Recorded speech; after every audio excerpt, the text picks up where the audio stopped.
Sorry. Oh, good evening, everyone. My name is Adeolu Emmanuel from Ladoke University of Technology and Medicine and Surgery. All right, that's good to hear. Thank you for joining the call. Bello Oluwatimileyin, please introduce yourself. Good evening, everybody. My name is Oluwatimileyin Bello. I'm also a medical student from Ladoke University of Technology. All right, thank you. Boluwatife Oguniyi, please introduce yourself. Good evening, everyone. My name is Boluwatife Oguniyi, and I'm an entrepreneur. All right, great. Thank you so much. Cornelius Ukachi, please introduce yourself. Hello, good evening, everyone. I am Ukachi Cornelius Jr., a student of Library and Information Science, Imo State University. Thank you for having me. Wow, thank you so much for joining the call. Emmanuel Okwade, please introduce yourself.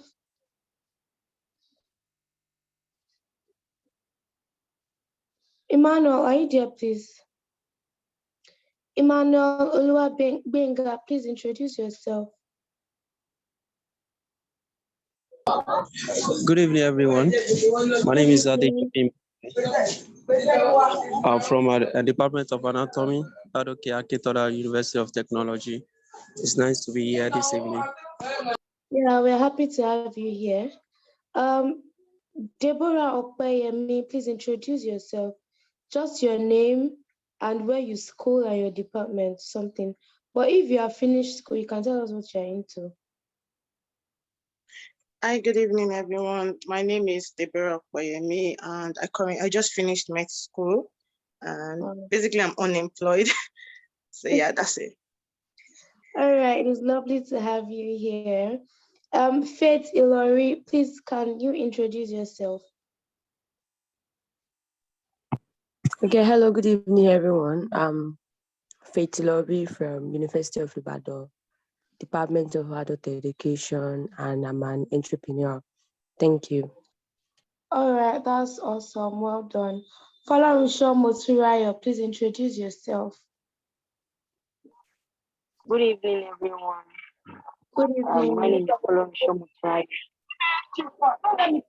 My name is Falarunsho Moturayo. I school in Associate Polytechnic, very precisely. So I study accounting and entrepreneur. All right, awesome. It's good to have you here. Grace Iyanu, please can you introduce yourself? Good evening, everyone. My name is Grace and I'm a physiotherapy student of Boe University. Thank you. Yeah, you're welcome. It's lovely to have you here. Hannah, please can you introduce yourself? Okay, good evening, everyone. My name is Anna. I'm a graduate from Wafamalo University, Ileife, and currently I'm a freelancer. And then I just started a blog, a personal development blog. So that's all. Thank you. All right, it's good to have you here. Thanks for joining the call. Holda Afolabi, please can you introduce yourself? Omit your mic and introduce yourself. Good evening, everyone. My name is Hulda Afolabi. I'm a medical student at Ladoke University of Technology. Great, awesome. Ige Fumilola, please can you introduce yourself?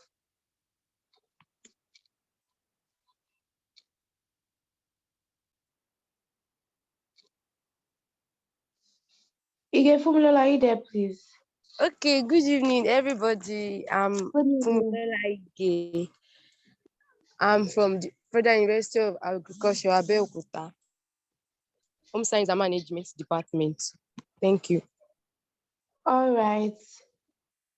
Oguntuashe Oluwafemi Stephen, please introduce yourself.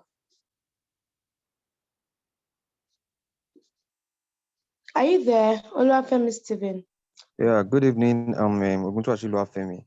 I'm a medical student in the University of Ibadan. I'm just a student. Thank you. All right. Thank you for joining the call. Please, Ola, can you kindly introduce yourself? Ola, okay? Yeah. Good evening, everyone.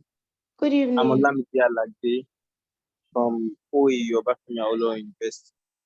All right. All right. It's lovely to have you here. Ola Itonkomolafe, please, can you introduce yourself?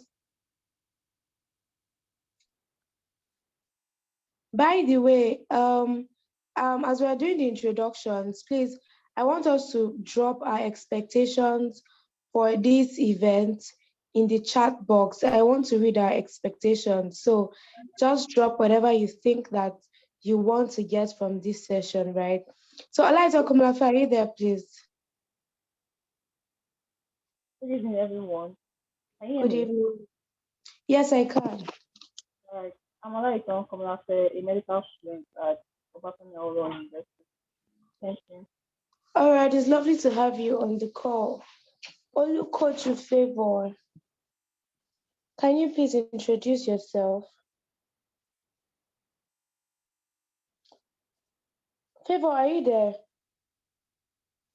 Oladarasimi Adedapo, please can you introduce yourself?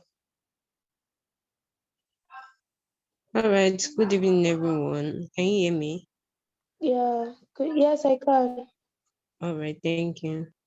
My name is Oluwadarasimi Adedapo. I'm a 300 student of Afeni Awolowo University, and I'm studying crop production and protection. Thank you. All right, that's awesome. Oluwadarasimi Mary, please can we have your introductions? I guess she's not there. Oluwakemi, please can you introduce yourself? Omolara Peace, can we have you, please? All right. Good evening, everyone. Good My name is evening. Peace Olaifa, and I'm a student of Lautech, 300 level medical student. Good evening, everyone. All right, thank you.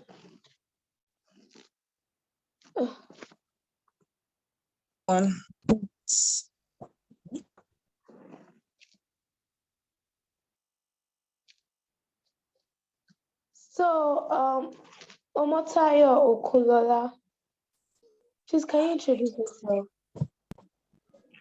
All right, good evening, everyone. My name is Omotayo Okunola, 400 level student of technology. I'm University of Technology, Ogbomoso. Thank you, All everyone. right, great. Thank you. Precious Ogunshaye, please can you introduce yourself? Good evening, everyone. My name is Precious Ogunshaye. I am a 4th level nursing student of University of Ibadan. Thank you. All right, it's nice having you here. Rachel O, are you there, please? Then Miracle. Yes, good evening. Okay, good evening.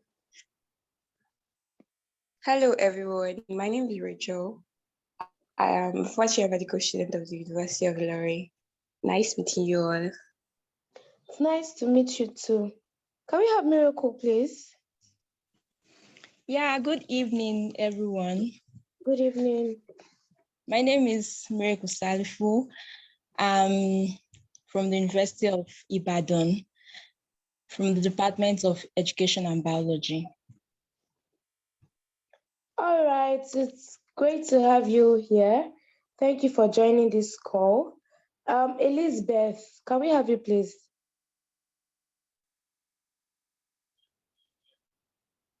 Okay, looks like Elizabeth is not here.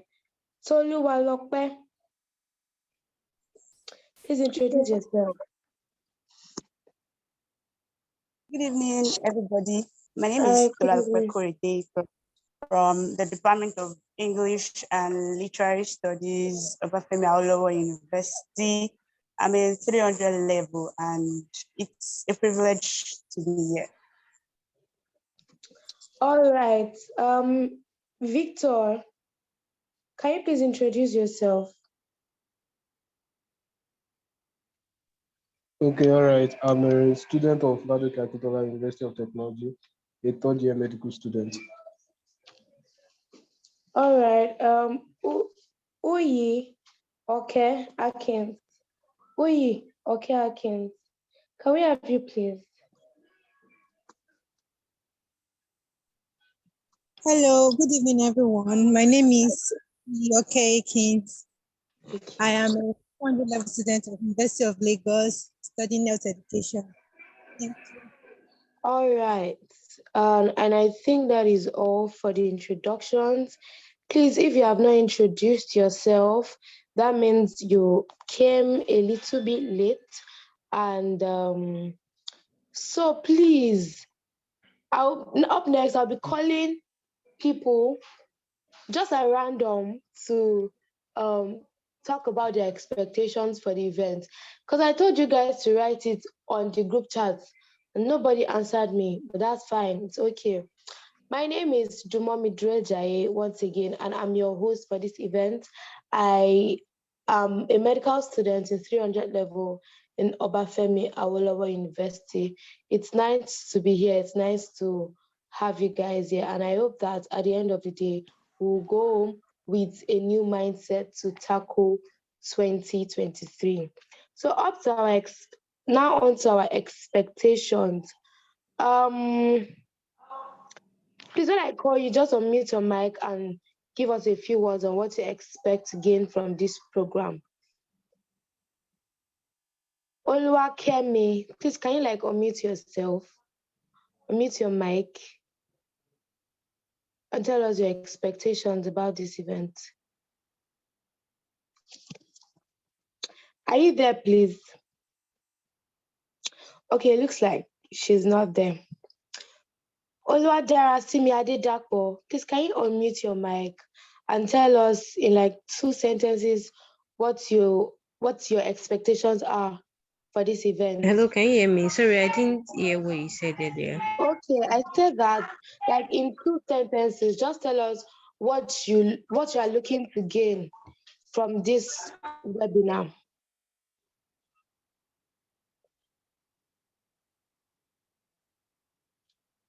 Did you hear me, please? Okay, it looks like she's not here. Why is that not working out? Sorry, I didn't hear you. Can you? All right, I'll take it again. I said in 2 sentences, I don't think she's here. She's not here. Okay, I'll just call one more person and then we'll go on to the next thing.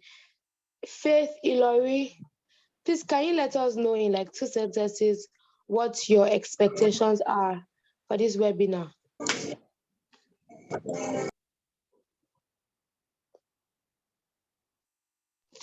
Okay, so my expectation for this webinar is just to learn more and just understand how much I can, maximize the coming year and just get more clarity on some personal things that I'm expecting. Thank you. All right, that's awesome. Once again, I welcome every single person here, and I hope and pray that we have a good time. And at the end of the day, the purpose of this meeting is achieved.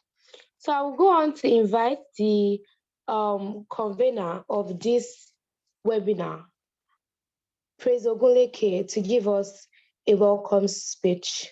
Please, I want to see your excitement in the chat box as we welcome Praise to take the stage.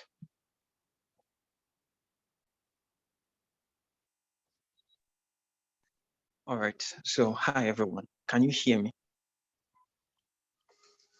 Yes, I can hear you. Okay. So, yeah, my name is Praise Ogunleke, and I'm really excited to, I'm excited to be here this evening. I've seen a lot of familiar faces, and I'm sure that we have a lot to learn together. So Mr. Iyanu Gabriel is someone that I met. I didn't meet him personally. It was some years back. One of my friends attended an event, a virtual event, and thought it well to share the voice notes with me. And I listened to the voice note, and that was the beginning of something significant in my life. To be very honest, at that point, I remember there was, the day I was listening to the voice note, I had to go listen again because I needed to jot things down. I just listened randomly when I the first time I listened. So second time I needed to jot things down. That was the first time I heard McKinsey. That was the first time I heard EDX. That was the first time I heard Coursera, and so many other things like that. I was blown away. I didn't know there was I didn't know I was living in another world. Yeah, let me just put it that way. So simply put, Mr. Iyanu Gabriel, somebody that you are definitely going to learn a lot from. To be honest, I remember at some point, I had to go through his blog. I checked the content. I could see that it was driven. It was somebody that was worthy of emulation, and that was why I remember even when I reached out to him for this event, I said I was not going to do this with any other person. So if the response had been negative, I don't think we'd be doing anything today. So I want to use this opportunity to say a very big thank you to Mr. Iyanu Gabriel for the opportunity to learn, to benefit from his wisdom and experience. And I want to say a very big thank you to everybody joining as well.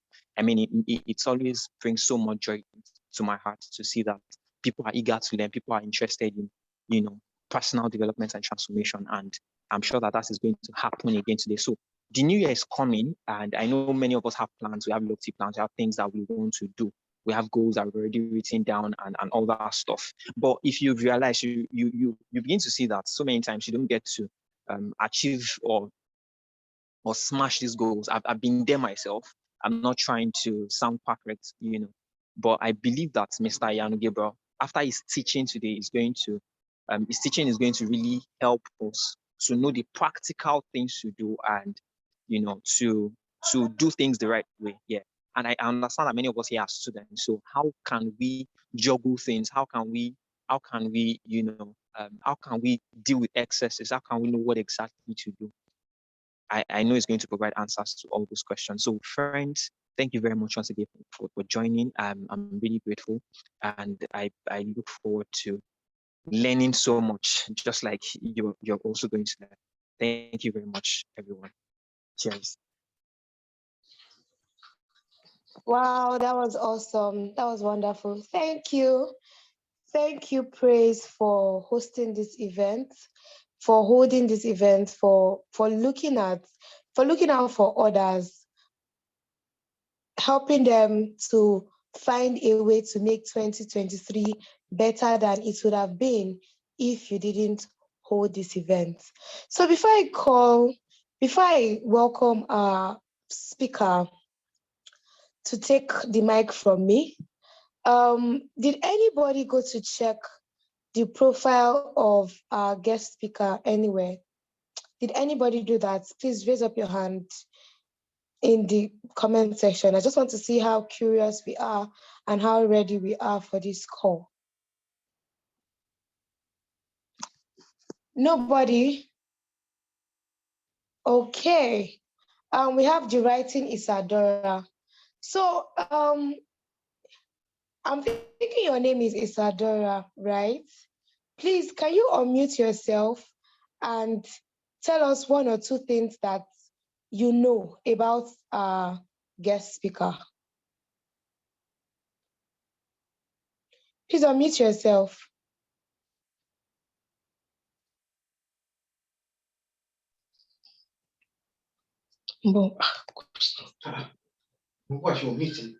Good evening.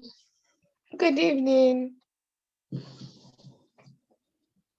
Okay, so I checked the link that was sent to the group, and it led to one of his pages.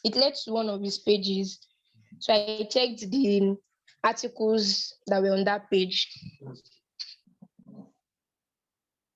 All right, what can you tell us from the articles?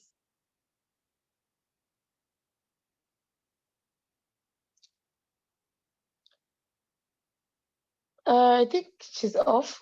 Okay. Okay, he's adventurous and he has a lot of, I don't know, like it was really nice reading through a lot of things that I had done.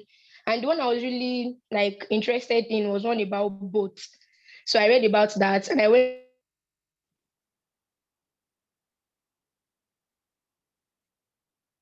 for to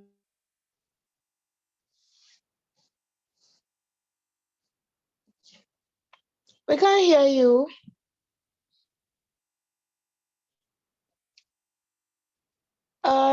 I think we'll just go on. Thank you, Mr. Dam.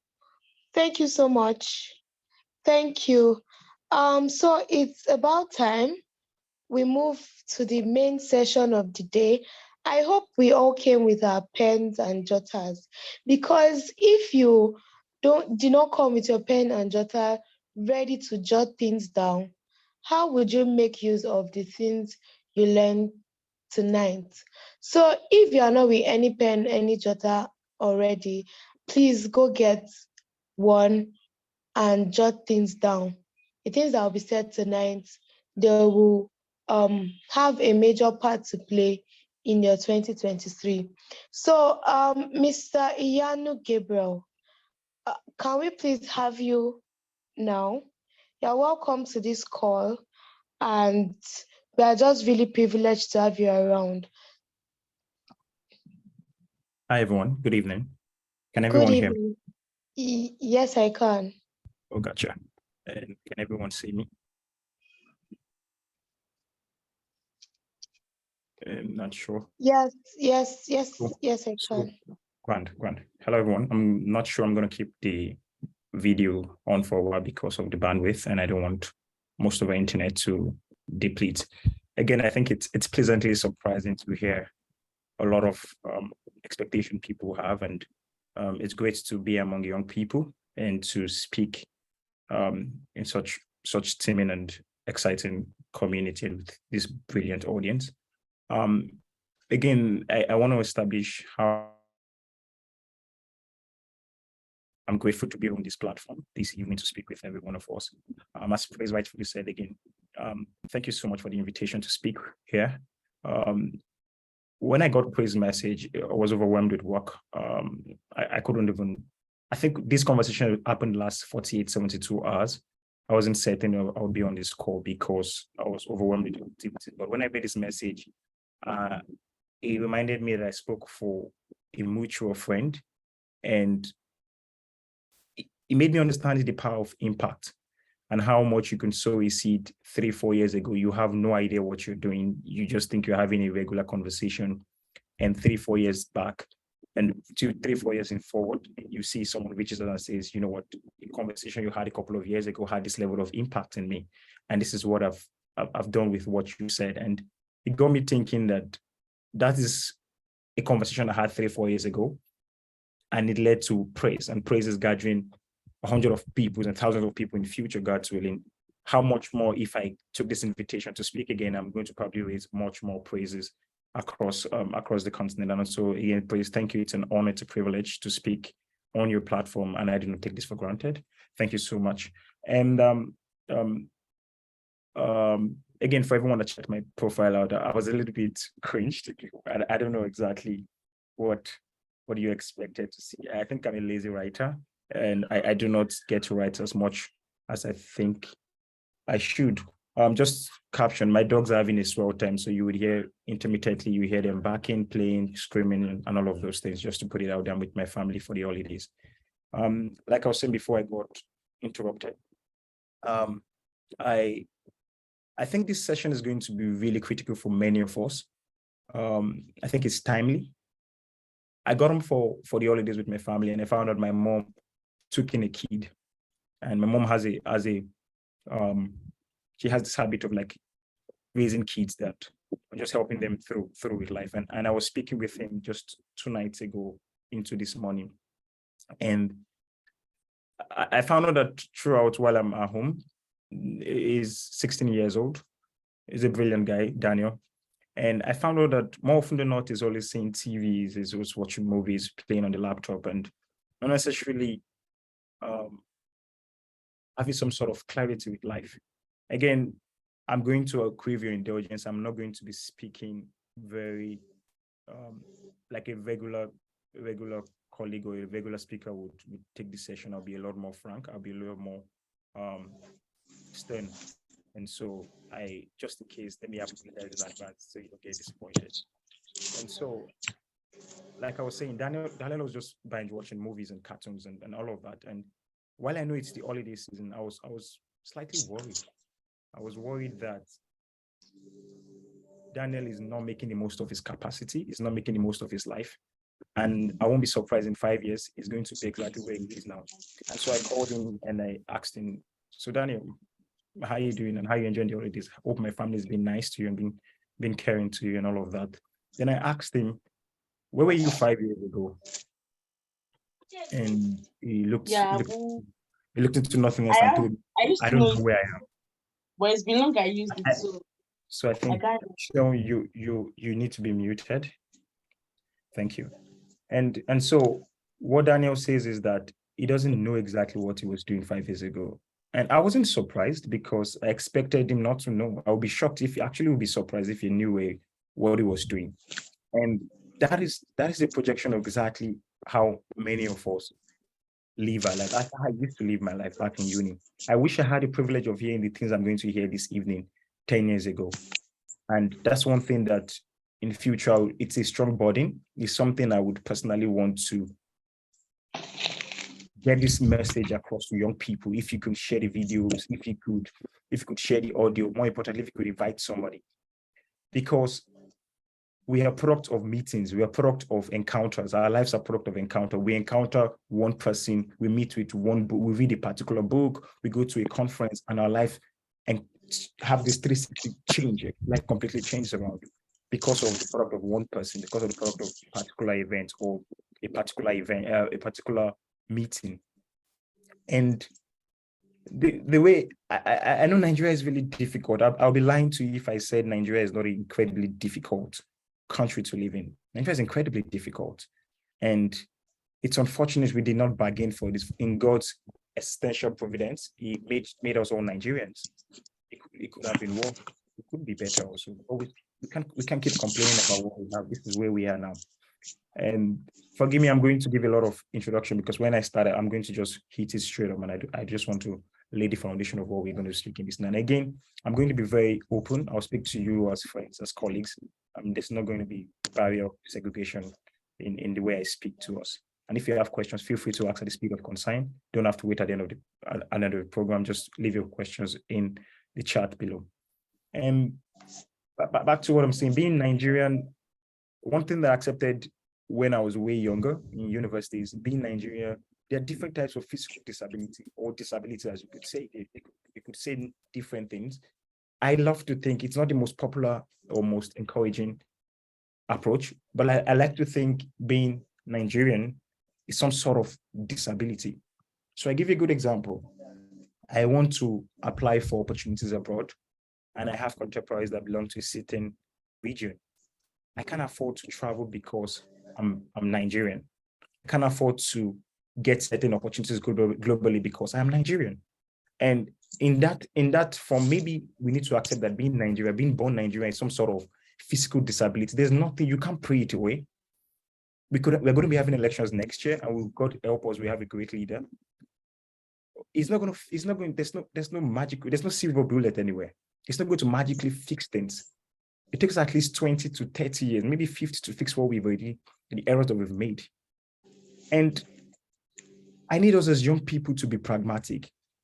This is one of the most difficult time in Nigerian history. The economy is really, it's not the best to say. Forget what CBN and MBS is publishing that the economy is growing at 0.14%.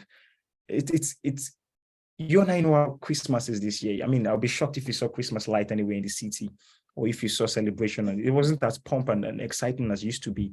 The economy, it's a reflection of the economy. Nigeria is one of the most, multi-dimensional poverty. And it's a reality.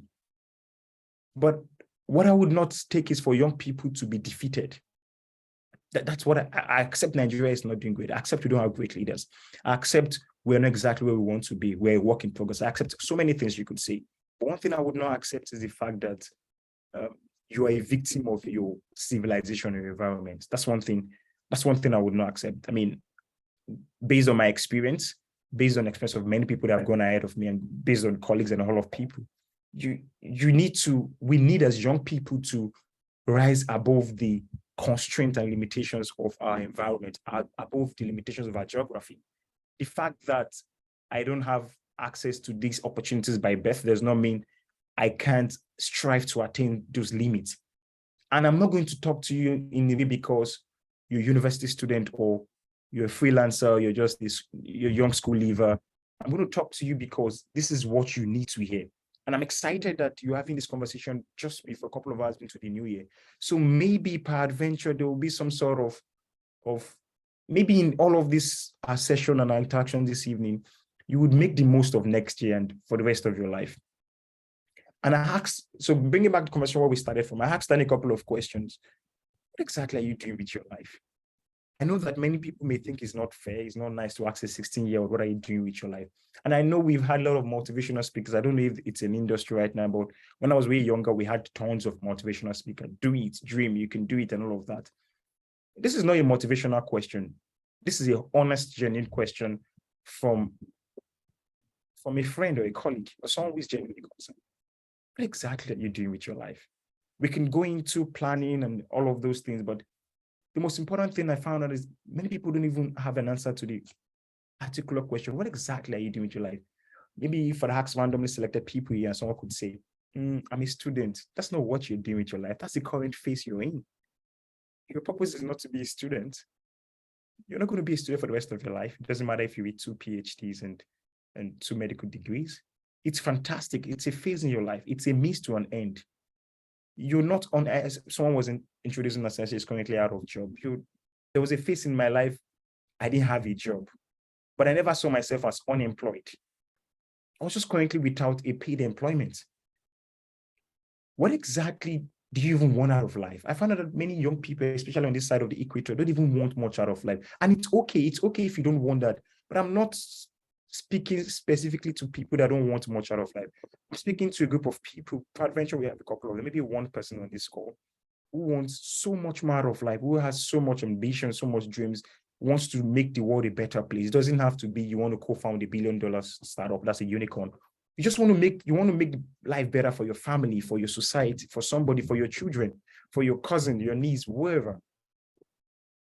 You need to ask yourself those questions. What exactly am I doing with my life? I know I'm 16 years old, I know I'm 22 years old. See, if you are not going to be 16 for the rest of your life. Let me do a quick math. Assuming you're 20 years old and I asked you, where were you 5 years ago? You were 15. Many of us were in university. If you were 20, many of us just got into university or we're just in high school. And many of us did not plan to read. And I know it's a Nigerian thing, but again, we need to rise beyond that thinking like, oh yeah, you just read any other program, go to university. The sheer fact that you were not intentional in your thinking with regards to the program you want to study in university lead you to study a program that would not be viable economically when you graduate. You need to be a lot more assertive. You need to be a lot more intentional about how you live your life. Again, it's really boring if you live that way. You may not have so many friends. You may not be as sociable as you want because you pay a lot of sacrifice.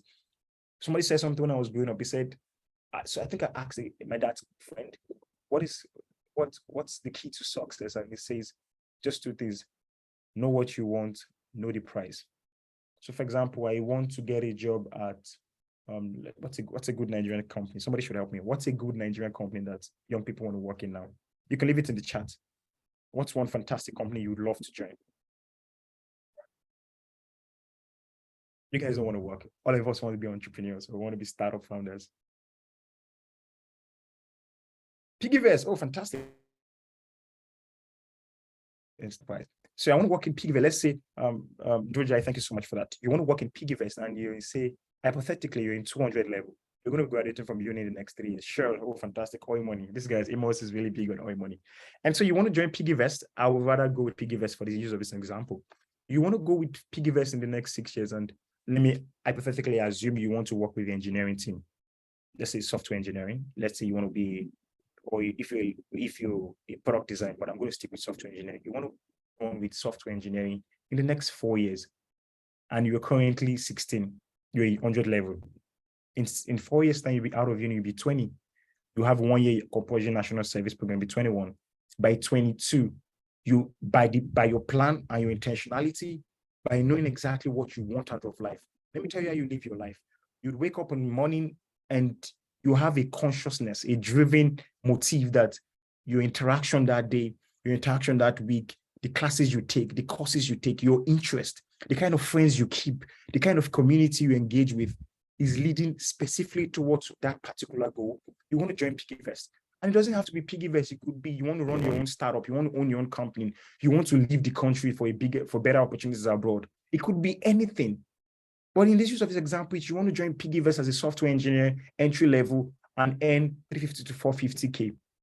But in the mind of your friends, your roommates in university, you're playing PES, you're playing FM. It's Football Manager, it's a game. I don't know if it's still big now. You play Football Manager, you're going out, but you're living with some sort of purpose, some sort of compass that drives you internally. Your locus is in the next 4 years, you are going to join PiggyVest as a software engineer. The question is that your colleagues also are living their life the same way you're living. You find out that after graduation, many people will just breeze out and do whatever life has for them.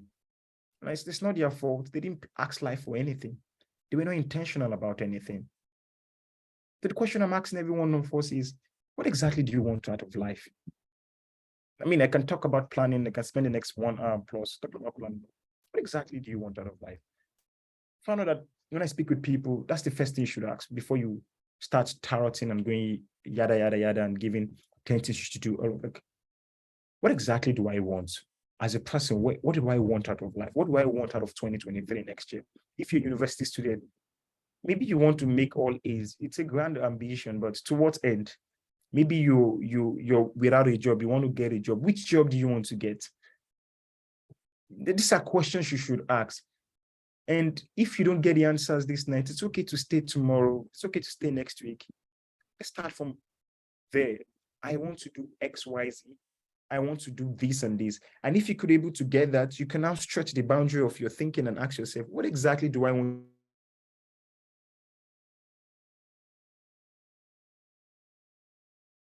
I'm not here to, I know it's a fantastic course, it's a noble course to get a job, to get married, to have kids. That's not the totality. God did not bring you for such a time as this. For the totality of your existence is for you to get married and have children. There's much more to do out of life. It's not wrong. It's noble if that's all what you want. But yeah, you could say you want to be a stay-at-home parent so you can raise 6 amazing children, which I think is a lot, maybe 2, maybe, but that's my opinion. You could say you want to be a medical doctor so you could, I mean, there's a lot of diseases that are ravaging the continent and the world at large. You could have a much more overarching ambition to say, you know what, because I'm here, I'm going to put a stop to XYZ disease. Because I'm here, I'm going to put a stop to XYZ problem in the world. That's an overarching vision. And so you're going to your medical class because who says you can't find the cure of HIV? I don't know if there's a cure. I used to follow this thing back then very heavily, but who says you can't win a Nobel Prize? Who says you can't do that? Who says you can't start your own company in university? Who says you can't do these things? Why put a lead on yourself? Who says you can't even join PiggyVest while you're in university? I mean, I work in tech. If I know you're a great software engineer, you've got promise, I'm going to hire you. I mean, work is now remotely done. But the focal thing I'm trying to drive at is 2 things. What exactly do you want out of life? What do you want to make out of your life? And if by any chance you know that already, then we can proceed to the next thing about goal planning and all of those things, which are a lot more scientific. I'm going in the next phase of my talk now. I'm going to be recommending a couple of books, a couple of articles, a couple of influencers you could follow, you could just make the most of in the new year. So Chris has been very generous with me to have like 3 minutes in how the conversation would go. So I'm just going to start out with goals. And I'm going to start with a confession. So if you had asked me a couple of years ago, I had so much drive and energy, but I think life has happened. When you grow a little bit older, you begin to calm down and ask yourself certain questions and you just begin to reflect. 10 years ago, I was in university. 10 years after I'm out of university, I'm grateful for the opportunities and life I'll be able to touch and begin to ask myself as I go to the next phase in life, what are the things that matter to me? So I'm going to speak about myself and be a lot more open and vulnerable and see if it makes sense to a lot of us. And when you begin to approach a certain age in life, it's called 30 plus, and you begin to ask yourself pertinent questions. What exactly do you want to do in your life? Someone once made a teaching some time ago, and he talked about I think it was the cycle of life, something of that area. The first 20 years of your life is for you to grow and to eat and go to school, develop yourself, develop your mind. The next 20 years of your life is to pursue purpose. I think it was 30. I can't remember exactly, but I think it's fair. The first 20 years of your life, I think, not even I think, the world is superly competitive. I don't know if many of us have heard of Chat GPT-3. It's what, if you've seen the fancy animations that's been going on with profile pictures that look very cool. It's OpenAI that owns OpenAI owns that particular product. It's called ChatGPT, and ChatGPT has an API you could build on and get like cool, fantastic arts like that. Again, ChatGPT is open source. You could plug in and you could build on top of ChatGPT's API. But more importantly is the fact that ChatGPT, many of us don't understand how level of disruption that particular product will bring into our daily life. And so I don't know if this is ethical for me to share here, but ChatGPT could do many things that could be considered unethical. I don't want to share it because many of us are students, so I do not lead you in a path that I don't think is right for you to know. But if you know it, grant. And so ChatGPT could do things. It's a chatbot, but it's like you're chatting to a human being. So you ask the human being, how do I code? How do I build a software company worth $1 billion in the next 10 years? It gives you like a best point. So it's like you're chatting, but it's an AI, and it feels like crazy algorithms to run that. And what that implies for us is the future of work is going to change completely. With due respect to whatever programs you were reading, whatever plans you currently have, but I need us to start being honest with ourselves. So a mentor of mine did a PhD in artificial intelligence and machine learning, and he had to leave the continent, not because he wanted to, but because the continent doesn't have any opportunities for his degree. And that's a good problem. Unfortunately, for many of us in Nigeria, it's a bad problem we have. We have so many degrees, but the continent, there's no job for us. That kind of, it's the flip side. We have the degrees, but it's not valuable in today's work. Many of us are never employable to start with because we have some very interesting degrees like zoology. No offense again.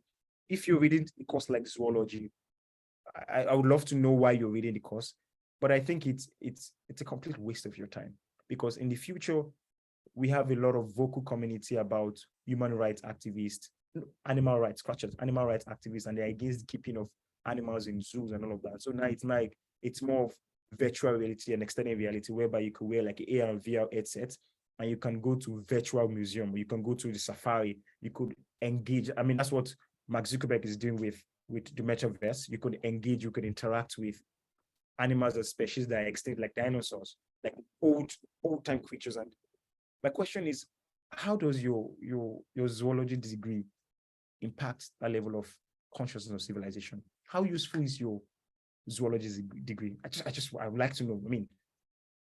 I think it's completely useless if you would ask me. I think it's completely useless because courses like that has no place in the next 10 years. We have civilization, and I saw a conversation around Shell. I think Shell it's a great corporation. When I was way younger, it was big. People wanted to join Shell and all of this. I think right now nobody really is big on Shell, and there's a reason why. The world is going great. You see a lot of conversation on climate change. Shell itself is trying to diversify into renewable energy. And so you need to ask yourself questions. Whatever you're studying now, you know what, I'm not even going to go into goals and plan. I think I have a very strong body in this way, so I'm going to stay on it a little longer. Whatever you're studying now, whatever you're doing now for the students in my midst, is it going to be useful? Is it going to add value to our society? When I mean society, I'm not more talking about Nigeria, please. I'm talking about the global world. Whatever you're studying now, medicine, it's a fantastic degree, but let me make you a little bit depressed or give you a food of thought. Globally now, the conversation on medical sciences and medicine generally is that it is not economically viable to raise one particular doctor.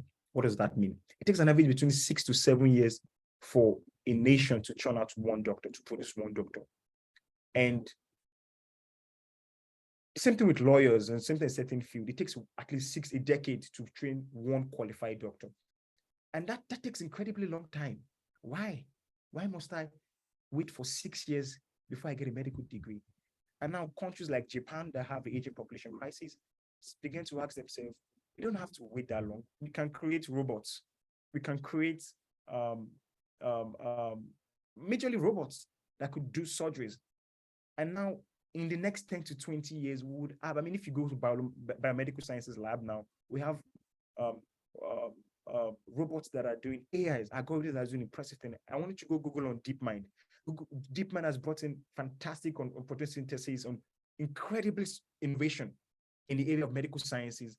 Let me shock you, they're not medical doctors. They are AI engineers, they're machine learning engineers, they're researchers, and they're not like PhDs in medical field. That's the world we're living in. We've seen algorithms able to churn out solutions to problems that would take at least 50 to 100 years for human civilization to get there. We saw with the DeepMind how we played with chess and is able to get like moves in games that we never even know were possible. That's the civilization you're going to read in, and it's okay to read medicine now. Medicine is valuable. The medicine you're being taught in Nigeria is valuable for a war that existed 20 years ago. The medicine that you need to know for the 21st century, I can tell you with due respect, maybe a few universities in Nigeria are equipping you with those skill sets. And it doesn't have to be education. It doesn't have to be medicine. It could be any field. So I want us to begin to ask ourselves pertinent questions. I know you're being taught. So I'm taking the conversation back when I was in uni. I have a background in accounting, and I was doing great in university until 200 level. I had the misfortune to go on. It was a private university, so I had the misfortune to go on internship, and that's how my dad's friend owns an accounting firm in Lagos, and I joined the accounting firm. And for the first time in my life, I found out I was wasting the last 2 years of my life reading a program that was completely useless. So in my first internship, I found out about a particular tool. It's called Peachtree. I don't know if it's still big now, and QuickBooks. It's an accounting software where it does your balance sheet. Imagine you spend the last 2 years of your life learning public sector accounting, auditing, and then you go to your first job and you think, oh, you're a brilliant young chap, only for you to find out there's a particular software that can do everything you've been doing for the last 2 years and you ever do in the next 2 years of your life. And I was completely useless because nobody taught me how to make use of the software. Nobody taught me how to make use of this software to do my accounting job. All I knew about accounting was paper, biro, drawing, and fundamental principles, which were great. And that's the same thing that I feel. I'm not as connected with what's going on in the educational system, but I will be shocked if there's any difference, because you guys are still learning Fortran. You guys are still learning very interesting and very completely useless programming languages. I'll be surprised if there's any difference. Someone just said there's no difference. I had the misfortune one day to go past one school in secondary in Lagos, and I was singing A for Apple. These are the songs we sung 20 years ago, 30 years ago. They're still singing it for kids now. Bro, they taught me this thing. My life was not any better with what you taught me. These people's life will not be any better either. So how we do these things that do not work? So forgive me, but I'm not as optimistic as many of us are in the education system. And I think you shouldn't be if you're smart and you have a good brain on your head. You shouldn't rely on whatever you're being taught in school. I remember speaking like Praise said, in university. First time I went, my brother attended University of Lagos. And the first time I went there, I couldn't believe they had free internet. I didn't even know what the internet was. But they had free internet. There used to be a website then called Waptrick. I mean, forgive me, I'm sure many of us don't know that website. There was free downloads. And there was a time of Nokia. There were enjoyable things that you could do on the internet. And all they were doing was watching movies. And like, are you guys crazy? Like, why would you do this? You have the access to, like Waptrick, you have access to the entire internet. It was mind-boggling. You could learn software programming. You could take YouTube courses. I mean, YouTube is going to be an online school very soon. I think I read the news about it 2 days ago that they were going to be YouTube courses. You could take courses on Coursera for free. You could read all of these things, and all you could do with the internet is watch movie. Let me shock you. I'm sure many of us to do the same thing now. And I'm not trying to make you feel bad, but bro, there's more to what you can do with the internet. I mean, I'm excited about being a parent because there are many mistakes that I'm sure I won't let my kids make. And one of them is how to actively engage the internet. How can you connect with people? If it's influencing, you want to become micro-influencers, yes, go in that path. These are jobs that are going to be useful for your generation, especially the Gen Zs. TikTok is not going to go anywhere. It's not going anywhere soon. They're going to be influencers on this platform. They're going to make millions of dollars on influencing. It's big in China. That's what they make. It's called social commerce. Influencers, they go online, the way I'm talking to you, and start bringing a particular product by making of this particular iPhone and this, and people begin to buy, and particular brands work with these influencers. If you're going to be in medicine, let me advise you, look for how you can merge technology with what you're doing. How can, if you're going to be in surgery, if you're going to be in gynecology, pediatrics with kids, create content around it. Don't just go ahead and start saying what they teach you in reading the library. There's nothing for you there in that pathway. Create contents on pediatrics. Look for contents you can create. Go on YouTube, drop your cent, write an ebook, put it up on Seller, make money off of it. It's called the sharing economy for a reason. It's called Web3 for a reason. People are making money off the knowledge economy.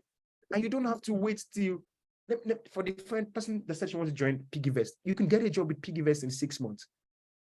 I'll give you a good example. You want to get a job as a product designer, just go on Coursera right now as we speak. Take a lot of projects on product design. Take a lot of courses, maybe Google UX course, specialization courses. I think it's like $14. Take a couple of, maybe 1 or 2 certification, do a lot of projects, post it aggressively for the next 3 months after you're done on YouTube, on LinkedIn, and reach out to the recruiters, message the recruiters on LinkedIn. Hello, this is my project I've done. I'm currently a student in the University of University Lautech, and I would love to take an internship with Piggyvest as a product designer. Let me tell you what will happen. You see, for software engineering, at least 90% of the time, if you try that, what that means is 9 out of 10 times you try that, you get a job. Why? Because there's a scarcity of software engineers in Nigeria. Globally, more in Nigeria. So that puts you above the curve by default. When you do stuff like that, you get a job. There are jobs in Nigeria, but nobody has taught us how to get a job. Let me tell you something very interesting. When I was leaving university, my friends and I were really angry with the system. And we said, we're going to organize a program in the university for, I attended a private school, by the way. I think a couple of us said a school here. And we're going to organize a program for end of the year for final year students. And we spent money with banners. We did everything. We came to school 2 weeks before graduation. I mean, we're naive. We couldn't have put it between convocation week. We should have done it a lot more better in retrospect. Unfortunately,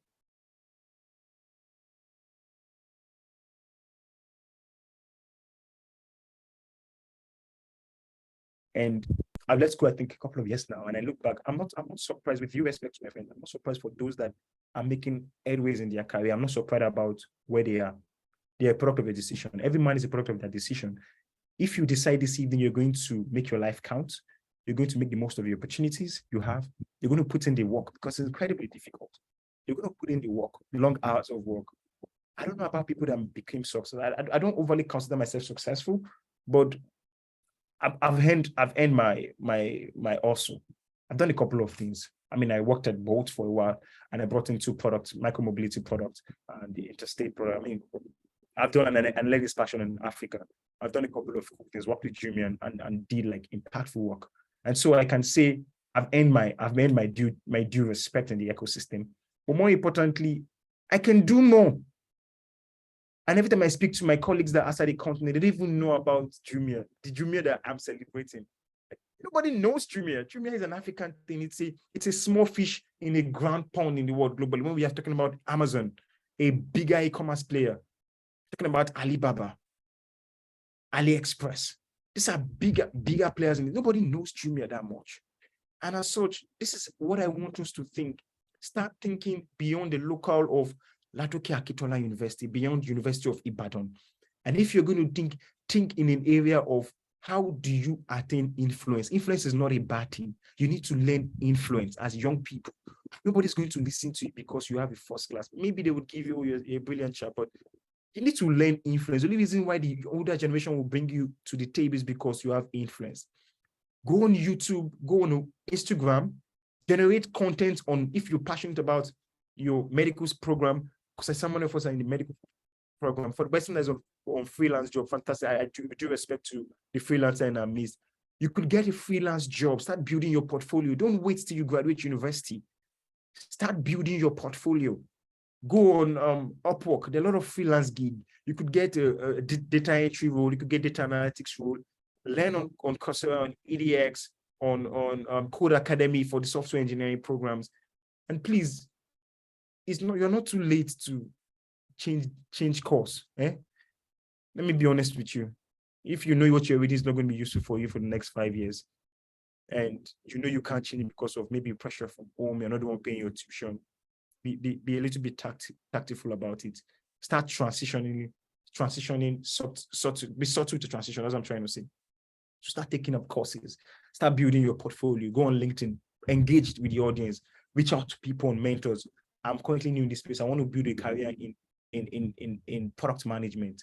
Can you help me with direction on how to start? There are free courses, there are guides online. Start out these things.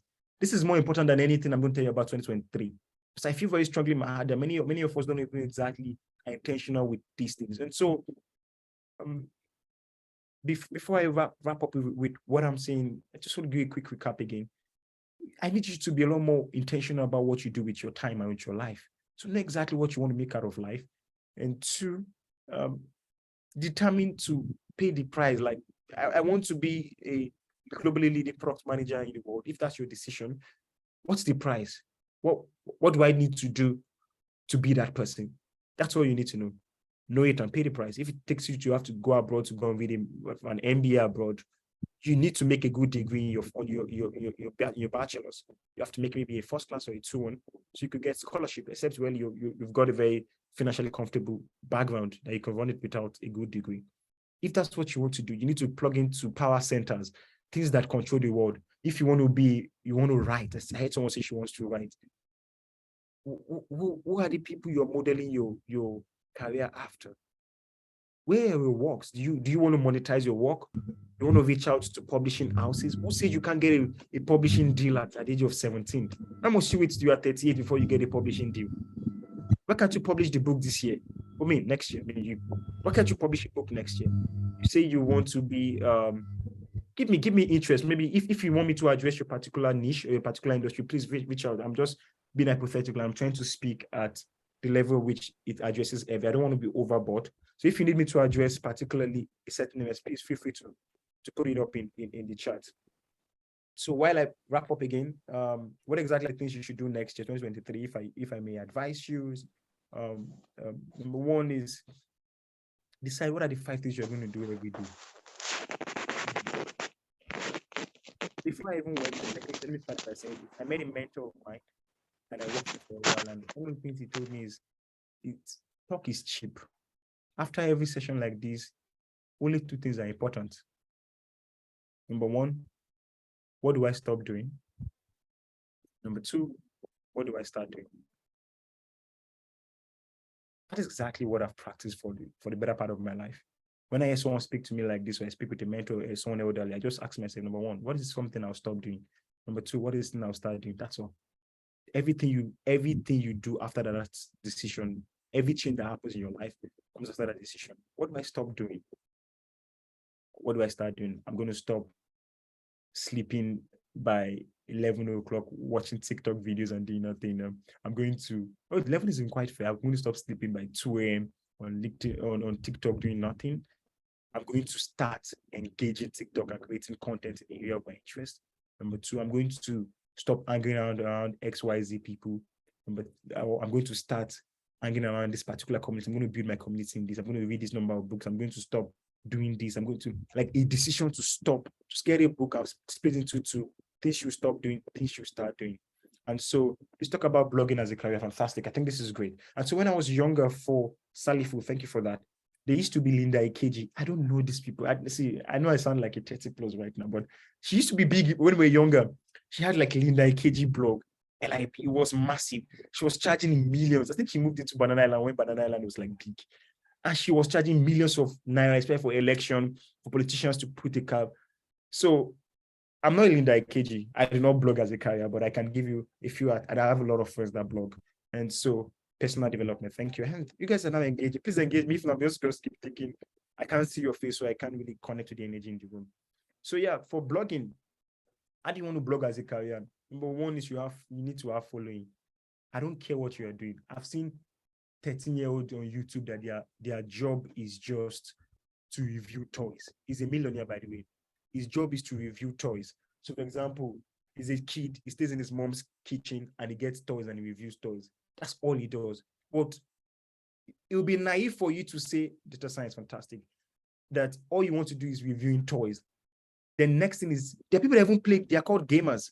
All they do is to play game from morning to night. You may insult them, you may not like them because of your church mind, you are wasting your life on that. But bro, he's making millions of dollars because that's a career for him. Video game, there's an entire World Cup for gamers. And so people are building careers for them. But the most important thing is numbers. Nobody respects you if you are the best blogger, you write. Nobody respects. You need numbers. So number one thing I'm going to tell you is for Hannah's, you need numbers. Your goal next year is you want to have, I don't know the number of your following on social media, but if you're going to blog, there's this particular lady that blogs, and I love the way she writes. I can't wait. I'm looking forward to her next content. She writes crazy on Instagram. I can't wait for the next content. The way she designed her Instagram page is so engaging that once you read, well, you want to keep reading. The way the arts were, the pictures on Insta, you just want to keep scrolling. And she built a structure around it. Number one, you need numbers. You need to have, like, I don't know, I give you a challenge. If you don't have 5,000 users or followers, 5,000 active followers that follow you on whatever platform of your choice. So you need to determine exactly what kind of things you want to blog about. You need to start content, video content. They are the biggest things to do now. So apart from blogging, vlogging, you need to have video content about your day, build a community around your brand. Let's build people that are addicted to your brand. There's nothing spectacular about most of the bloggers that you admire. They've just built a cult following across them. And nothing wrong about building a cult following. Brands build cult following. How do you think iPhone survive? It's a cult following. People queue in the US for hours to buy the latest iPhone. And next, they're going to be another iPhone. It's just branding, but cult following. So you want to know you need to zone in on exactly. I don't know if you know exactly which area you want to write about, you want to blog about, determine where exactly you want to write. And when you zone in on that, you need numbers and be very data-driven with your approach. If I'm going to start a career as a blogger, get analytics. If you're going to get a website, get analytics to track where exactly the number of users, the number of readers you have per blog. Try and ask surveys. What exactly are your audience interested in reading? Get feedback, be data-driven in your approach to blogging. More importantly, be consistent. I challenge you to put like at least 5 blogs every other week for the rest of next year. That's for Hannah. That's my challenge to you for blogging. We're going to put 5 contents. I don't care how you're going to do it, whether it's on YouTube, and please reach out to me so I can follow your blog, whether it's on YouTube, I can subscribe to your channel, whether it's on Instagram or wherever you blog. My challenge is for you to write out 5 contents every week. Content is very hard, by the way. If you think it's easy, yeah, you're extremely naive. I used to think it was easy until I started myself. You're going to start out, for you, Anna, write out 5 content. I don't know what blog is for you, whether it's vlog or video or audio. And the beauty is you can always move them from your newsletter. There's something called Substack. You can create a newsletter and start monetizing it. But I need you to, I can't share so much with you until I know that you have the numbers. And so I don't start shooting blanks. But yeah, I need to write consistently for the next 52 weeks. 5 contents every week. Reach out to me. I would love to connect with you. So I follow with your progress. For all our personal development, I'm seeing a lot of personal development here again. Textile production. These are the people I want to speak about. And so when you say textile production, I need a lot of context to what you mean by textile production. Is it the raw material state, or is clothing finished article? Is it a B2B model? I need to get like more context. So I need to understand what you mean by textile production, so I can answer you. Data science, this is my people here. So I'm into product management. I'm currently going to transitioning into AI product management. So what that means is something like ChatGPT. I want to be the cutting edge of technology. I believe, it's my opinion, that AI is going to be the biggest transformative innovation in the world. The same way the computers change the world, the same way wheels change the world. I think AI is going to change the world dramatically, and I want to be at the forefront of that. And one of the things I realized is I cannot live in Nigeria, because Nigeria would not, in the next 20 to 50 years. Thank you very much. I didn't make it. And so I don't believe Nigeria will be at the cutting edge of AI or machine learning in the next 20 years. And so I have to plug into economies that are relevant for the future.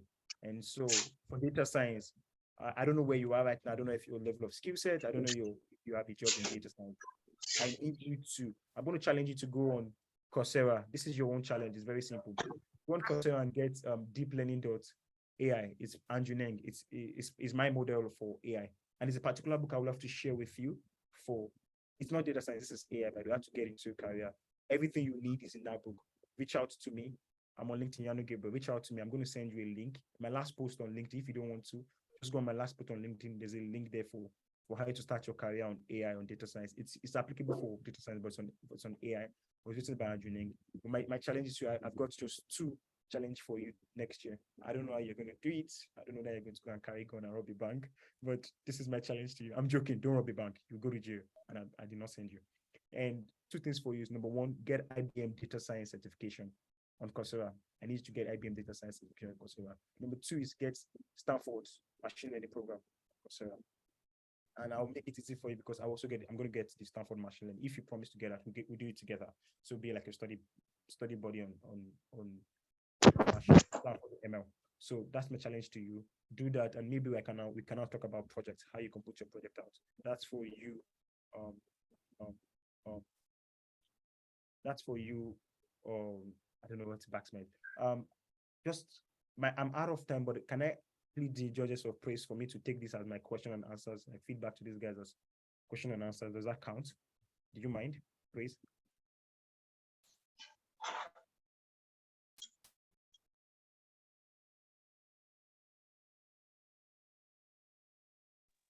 Hi, sir. Thank you, sir. I'm sorry, please. I didn't get your last question. What did you say? Okay, for praise, I was asking, rather than take a question and answers, can I just go through the chat and respond to everything, all of the requests there? Yes, please. Yes, please. You can. Thank you. All right, cool. All right, data science. I'm done with data science. Architecture as a career. I'm going to other jobs. I think architecture is a brilliant career. So a friend of mine runs a design space, like shared space. The future of architecture. I hope you're excited about architecture as I'm excited about it. You live in Lagos. I assume you live in Lagos. Lagos is a shithole. We have housing crisis, and it's not just in Lagos, in major metropolis. In London, there's an housing crisis. In Dublin, Ireland, there's an housing crisis. In major metropolis, there's an housing crisis. What does that mean? That means that, and if you put that in context with the fact that by 2050, Lagos will be, I think, among the top 3 largest economies by population size. How, if we can't even have, if we don't have sufficient houses for the people that exist in 2022, and we're expecting that the population to increase by like 10-fold, where do you think they're going to live in 2050? And so you will need a new level of thinking for architecture, shared spaces. I think Singapore is like a brilliant place where they do a lot of shared spaces. I don't know if you're as passionate about architecture and what's your long-term thing. If you want to build a career, I think it's fantastic. You can go into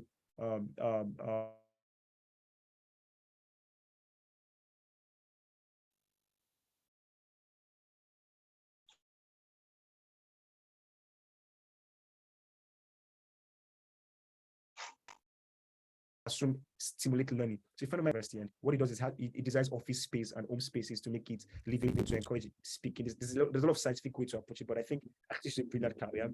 You may not hit. It takes a lot of long-term planning and investment, so you take a long time for you to hit gold in a career, but it's absolutely worth it. The future of architecture, the future of living, of home spaces, of hotels. There's gold in that space architecture, and I think you should stay into it. Don't go into any other jobs. My advice to you. I don't know what kind of architecture you want to go into. Maybe I don't know exactly, but I think it's brilliant. All you have to do is you need to follow trends, and this is captured for every one of us. I'm going to go back to the personal development. You need to learn what it means for you to follow trends. It's called trend watching. There are a lot of trends for 2023. I need you to go online and Google them and read them. If you're in AI, what's the trend for AI for 2023? What's the innovation that people are talking about? If you're in medicine, what's the future trend for 2023 and the future 2025? There are a lot of trends online. So I think architecture, that answers you. Textile production for additive making, fantastic. A friend of mine, see, all of these things, I know them from shared knowledge. A friend of mine runs it, I can talk to them, but maybe they will be in a better position to say much about it. But additive making, please don't do the additive of our grammars. I expect that your additive is exciting enough for Gen Zs. So because Gen Z is the next big market, every global player in the world is addressing retail markets that are just for Gen Zs, whether it's fashion brand. So I want you to stop thinking in advertising making, start thinking in fashion brand, fashion. You want to you want to set the pace for fashion trends in the continent. That's how I want you to think. So what do I mean by that? I want you to think like in the next, I don't know how big your company is, but I want to challenge you that in the next GT Fashion Week, XYZ number of people are going to wear your brand on the walkway. You're going to own, if you're going to own like a fashion week, or a fashion show, or a fashion runway program. I want to challenge you that your brand is either going to be, this is my challenge to you, your brand is either going to be one on those platforms, or your brand is going to like your organize. church, like people So like Covenant, you're actually on mute, so I can hear you very well. And so for you, Ige, that's my challenge to you. Your brand is going to be one on GT Fashion Week or any other big stage globally. You determine the big stage, or you're going to organize in your small specific university. You're going to organize, they're going to organize like a fashion program or a runway show, and your brand is going to be one. So once you've done that, I need you to start designing for Gen Zs. Please, it's alt culture with fashion. I want you to design with young people in mind. They're the next audience. Don't design with daddy's generation. They are fading. The money is now with the young people. Let's get a lot of influencers, micro influencers. If you can afford the big influencers, get micro influencers to wear your brand. But I want you to design a brand, an Adire brand that can be worn by Gen Zs, cool kids. Make Adire cool to wear. Make Adire something. There's a time there was Ankara design, Ankara suit was popping. Make it that because of your brand, because of your enterprise, Adire will be worn on global stage, the London Fashion Week, the New York Fashion Week. That will be over. I can go. But let's start small. Let's start as realistic as possible. Your Adire brand is going to be worn by XYZ fashion influencers or somebody on GT Fashion Week next year. That's my challenge to you. God I beg. Me too. I'm saying Omo, God I beg. I don't know exactly what God I beg is. But yeah, I feel you. Can you talk more about law as a course? Okay. Monetizing it. Monetizing. I hope I've answered monetizing. So for law, this is my advice. If you can do law, except instructed by God or by strong convictions, I think you should do anything that you're doing in law that does not have an imprint on social media law, technology law, intellectual property. I think you're winking in the dark, with due respect. So what do I mean by winking in the dark? So there's no light in the room, and there's a guy, there's a girl. I'm trying to get the attention of that babe, and I'm winking to her. There's no light in the room. Am I working? Yes, I'm exerting a lot of pressure. I'm engaging the babe, but she can't see me. So I'm just technically wasting my time. So that's what it means by winking in the dark. If you're reading law for, you want to do, my lord, you're wasting your time.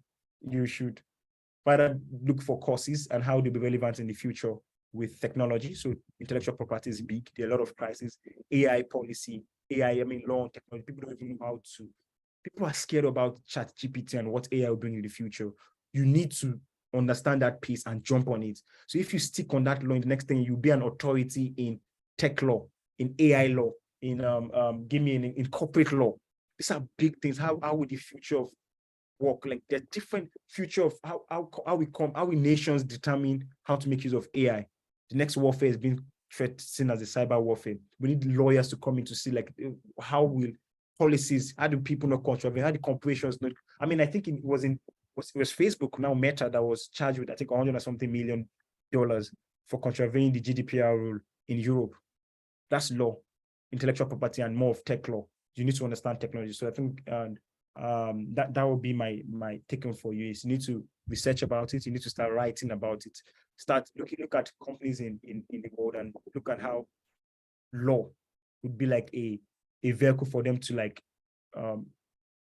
do more with their operations. So, for example, GDPR, I need you to be astute with GDPR. I don't even know if you're familiar with GDPR.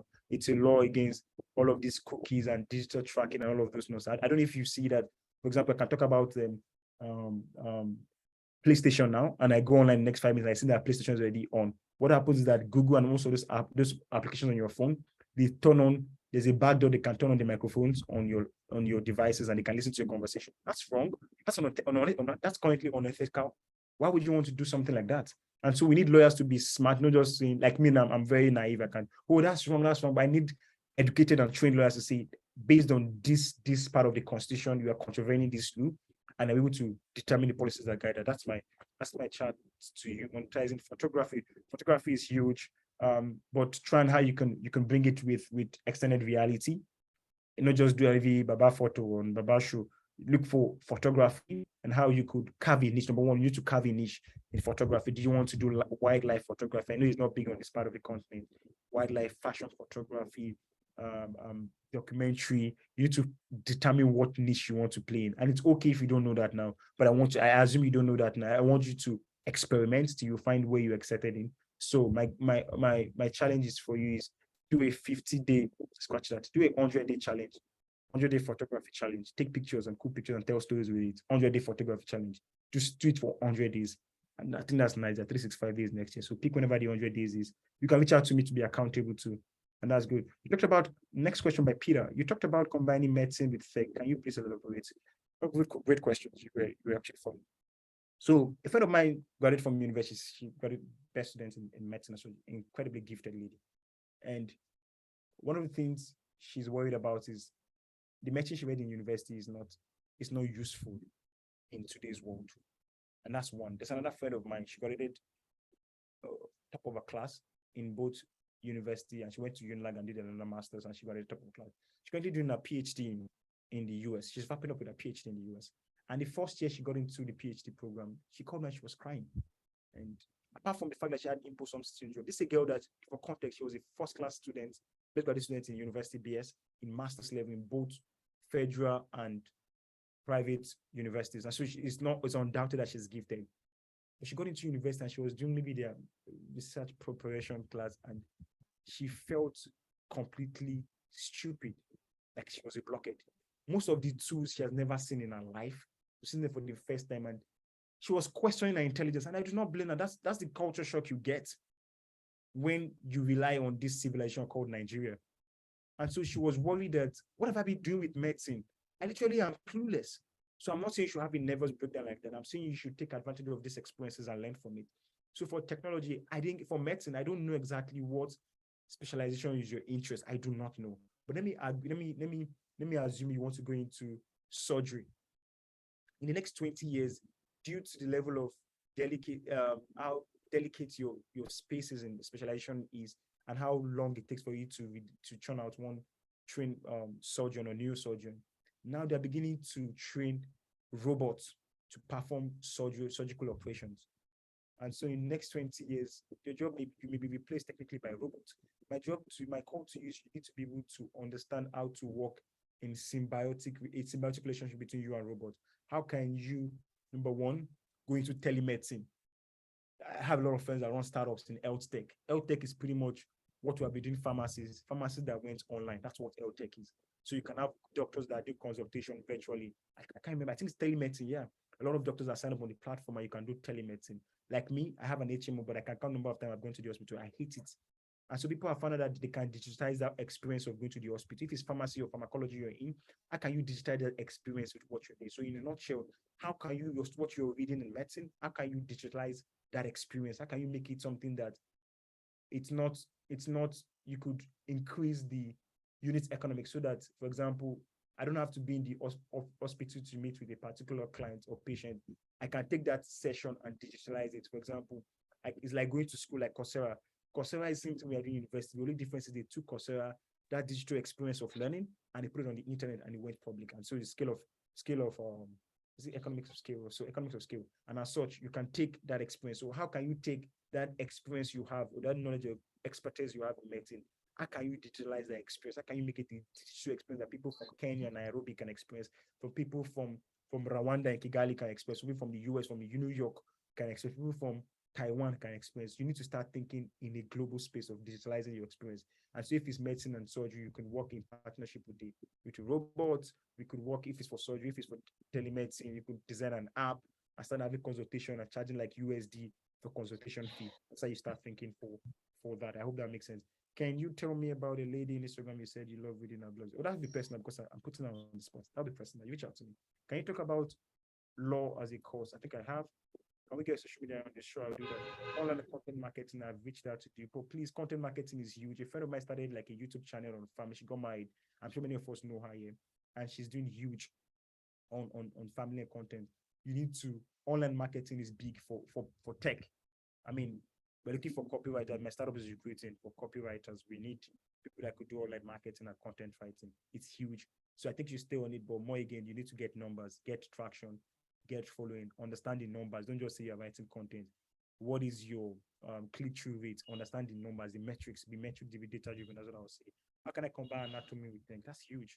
That's huge. I think I touched that already in speaking, but if you need to re-emphasize that anatomy again, there are a lot of. I want you to Google that. That's my research for you. I want you to Google the cutting edge research, cutting edge technologies for anatomy, and now you can marry both tech and that. I started my Scrum career. I got a scholarship to a professional exam, the Scrum Alliance, and other bodies. Next, can you recommend any Scrum Masters program? Yeah, I think you're on a good path. Scrum Alliance. I got my Scrum Master for I think Scrum Study. So Scrum is grand. I don't know if that's a passion for it. That's a long-term thing, but yeah, Scrum is good. And yeah, reach out to me. I can recommend a few people. Fifth, I'm just skip public health already. So how tech is relevant in public health. Oh my goodness. So this is good stuff. I like the fact that many medical people are seeing how tech is relevant in. Don't let the conversation end. That's my biggest upset. I've got like a few minutes left. Don't let the conversation end here for public health. Public health in Nigeria and globally is in shambles. UNICEF, you know what's going on, you don't know the policies that are in there. I don't know if it's a passion thing for you. I don't know if it's a phase, but public health, you need to get internships. So I think recently, there's VSO, Voluntary Service of Nigeria. I don't know, when I was in uni, this way big. There's doctors on something. There's a particular. I need to volunteer on these communities. Look for communities. You're not going to get a UNICEF job because you are a smart person. You're going to get a UNICEF job because somebody referred you, or you've worked on like volunteer service, like voluntary service overseas. That's it. Voluntary VSO, voluntary service overseas. There's doctors on something, doctors abroad or something like that. I want you to volunteer, like actively look out for internship programs on UNICEF. Start volunteering and start building your portfolio on that. I think health and tech, I've addressed biomedical sciences. Please, for biomedical sciences, please transition into biotech. If you're going to get a BSc degree in that, please get a BSc in biotech. Biotech is huge. A lot of people are doing things about longevity and how to live long, about genomics. So biotech it's a course. Go online and Google and take a degree in that. Biomedical sciences, simply I just said biotech. There are a lot of startups like this Gene 54. So there are a lot of health tech, and also please reach out to this edge tech for internship to know exactly what is useful in your field for the guys in biotech. Digital marketing. I said something about content writing. Art students, aside law. Good evening. Veronica, okay. Veronica, are you speaking to me? Okay, I don't think it's Veronica. No, sorry, that was all right, it's fine. It's fine. So for art students, this is a good question. Mental health has been something very young people throw around very loosely. So I think psychology is huge. Psychology is huge. It's a degree you should consider. It's going to be very huge in the future. People will have a lot of philosophy is another good program you should read. Our philosophies. When we begin to have machines coming into the system, we need people that can think and not just think structurally. And so philosophy is a great program. Political science, which infused with specialization in technology, public policy, will be huge because in the global scheme of things, there'll be a lot of challenges with countries. We're seeing what's going on in Ukraine and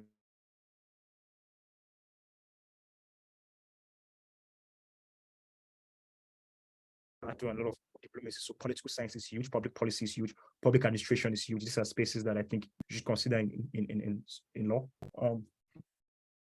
You bypass personal development. I'm going to touch personal development last. I think mechanical engineering, still mechanical engineering, biochemistry, biotech. I think last, let me just wrap up on the next 5 minutes on personal development. So personal development, I do a thing every year where I publish my my reading list. This is my challenge to everybody in this call. I need you to have a reading list, maybe 5, 10, have a reading list, have a reading plan for next year.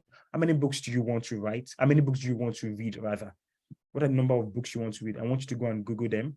If it's to buy them, if it's to download a free copy, or get someone to send them to you. But I need to have number one, personal development. All of these things stems on the bedrock of personal development.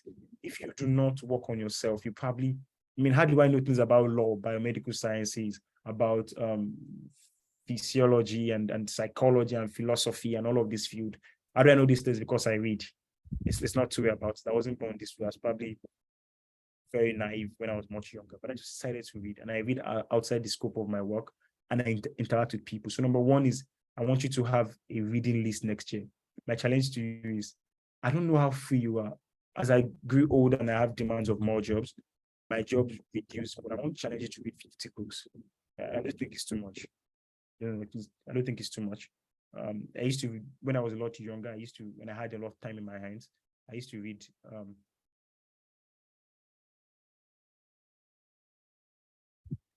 I didn't mention, I said you should reach out to me personally. I can't put it on the spot here. That's what I said, covenant. So I was saying, um, read 50 books next year. I challenge you to read 50 books. Many of us are in university, you have enough time. You have enough time. Read 50 books. Determine the areas you want to read. If it's medical sciences, read a medical. If it's tech, have 5 books on medicine, 5 books on tech, 5 books on businesses, 5 books on religion, on family life. Please read on family life. I know you're young people, but one day, hopefully, I think many of us on this call, I think if I have a rough sample, want to get married and have kids, you're not going to be a good father or a good dad because you're a Christian or you pray in tongues. No, there's a wisdom. A good home is built by knowledge, and all its rooms are furnished by understanding. You need to know. A good man is able to live with his wife with wisdom and understanding. And so you need to learn how to live with your partner. You need to read books on family life, on parenting. You're not going to be a good parent because you have younger ones. No. Read on parenting. What are the books you're going to read on parenting? And you're not too young. Read on relationships so you don't go and damage somebody's child. Don't go and damage somebody's child by being mean and toxic. Read on relationship, read on family life, read on parenting, read on faith. You're young. I'll share my social media when I'm done. Read on faith. Get books on AM bounds. Read on prayer. See, number one thing you need to do next year is I need you to pray. That's the first thing you need to do. I need to build a spiritual life. I need you to pray. Have a challenge. You're going to pray. There's no day. So if I showed you a picture, have a challenge. No day would go without me praying at least 2 hours in tongues. Challenge yourself. You can grow. No day will pass without me reading a book. So this is my challenge of personal development. Number one is you're going to read 50 books, at least 50 books. You could go above at least 50 books next year. Number two, you're going to pray at least 2 hours. There was a celebration church as a Triumph 30 rather. I want to say Triumph 360. Triumph 30. We pray 3 times a day, in the morning, afternoon, and evening. If you need help with structures, yes, it's called systems thinking or structural thinking. If you're not great, you are struggling with praying 1 hour in a day. There's a structure already on ground. 6 o'clock, we pray 30 minutes, 30 minutes in the evening. That's 1 hour in a day. You can take 15 minutes here, 15 minutes here, 15 minutes there. That's already 45 minutes. You could pray 2 hours in a day. All you need is structure. You don't need to pray 2 hours on a stretch. 30 minutes in the morning, 30 minutes in the evening. That's one. 30 minutes in the lunch, 30 minutes in the lunch period, 30 minutes in your break, probably in the evening after your classes. That's already 2 hours in a day. So I need you to pray. Prayer is number one thing you used to do is consistently pray at least for 2 hours. That's my challenge. Pray in tongues for 2 hours every day. Number one, pray in tongues for 2 hours every day. And again, you must read your Bible. You can't just pray and not study your Bible. Have a study plan.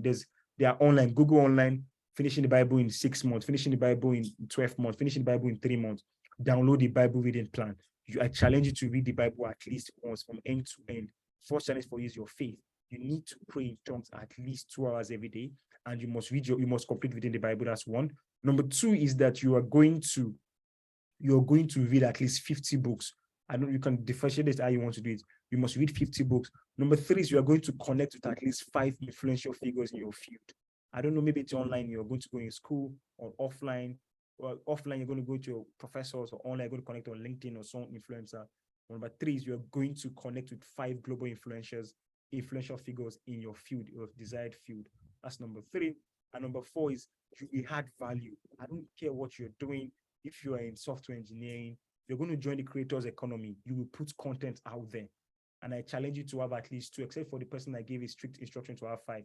You will post at least 2 contents every week online. That's number 4. Number 1 is you pray every day and you study your Bible. Number 2 is you read books. Number 3 is you connect to influential figures on offline and online, 5 global influential figures. Number 4 is that you are going to join the creators economy. You create something, you add value to your world, whether it's by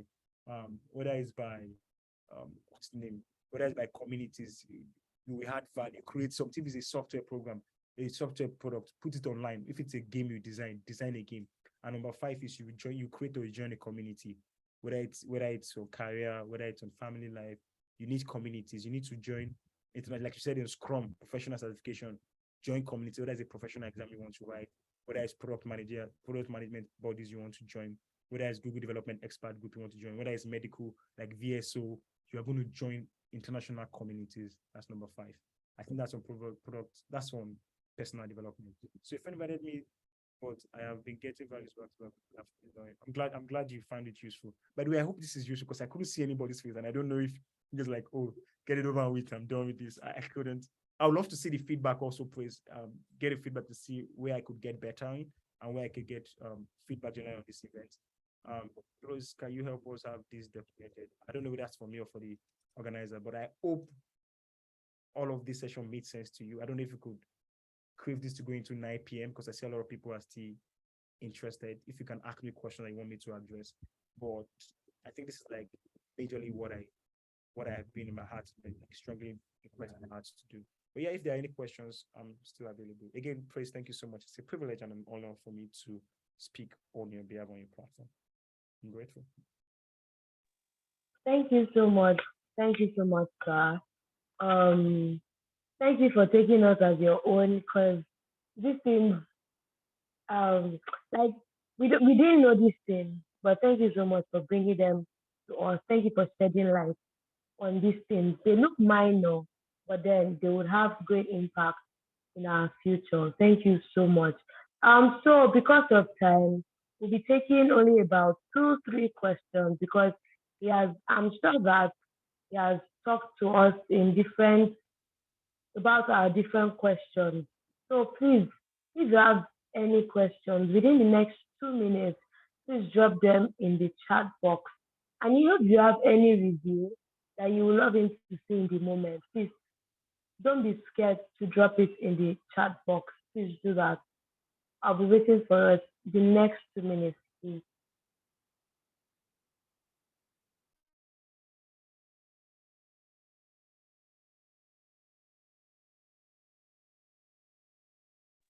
So while we are waiting, I think everybody can actually answer this question. From this session so far, from what you have heard tonight, can you just drop maybe one thing or 2 things that you will start doing or you will stop doing after this session? If you don't have one, it's fine. But if you already have seen something that, okay, you should stop doing and you should start doing, you can just drop it in the chat box. I'll be waiting for a response.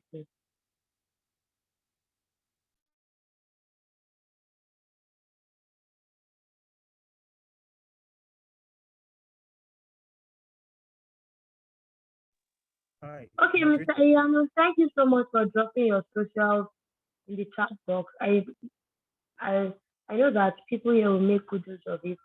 Somebody asked the question.